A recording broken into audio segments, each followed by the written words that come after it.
आहुति हमारी प्यारी सी बिटिया ये हमें कुछ सुनाना चाहती है। क्या सुनाएंगे मुझे भी नहीं पता, पर मैं चाहता हूँ ये जो सुनाए वो आप भी सुने।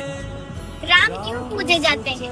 राम इसलिए नहीं पूजे जाते कि उन्होंने कौशल्या की कोख से जन्म लिया। राम इसलिए पूजे जाते हैं क्योंकि उन्होंने वनवास करने वाली कैकई को भी कौशल्या जितना आदर दिया। राम इसलिए नहीं पूजे जाते कि जानकी जैसी देवी से विवाह रचाया। राम इसलिए पूजे जाते हैं कि समाज द्वारा ठुकराई हुई अहिल्या जैसी स्त्री को भी उन्होंने देवी कह के बुलाया। राम इसलिए नहीं पूजे जाते कि दशरथ जैसा चक्रवर्ती सम्राट उनका पिता है।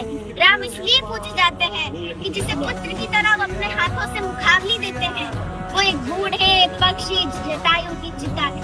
राम इसलिए नहीं पूजे जाते कि उन्होंने सोने की लंका जीत ली।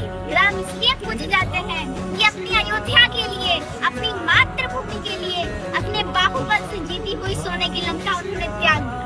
राम इसलिए नहीं पूजे जाते कि उन्होंने रावण की नाभि में तीर भेज दिया। राम इसलिए पूजे जाते हैं कि इस प्रकार विद्वान से जीवन की शिक्षा लेने के लिए उन्होंने लक्ष्मण को उसके चरणों में भेज दिया। राम इसलिए नहीं पूजे जाते कि वो भगवान थे। राम इसलिए नहीं पूजे जाते क्योंकि वो भगवान थे। राम इसलिए पूजे जाते हैं क्योंकि वो मर्यादा में रहने वाले इंसान। मैं एक चीज ऑफिशियली कहना चाहूंगा, ये मैंने आज से तकरीबन 1.5-2 साल पहले लिखा था, और जितना अच्छा हमारी आहुति बिटिया ने बोला है, मैं जीवन भर कोशिश करके भी इतना अच्छा कभी नहीं बोल पाया। एक बार तालियां आहुति के लिए। You are so blessed.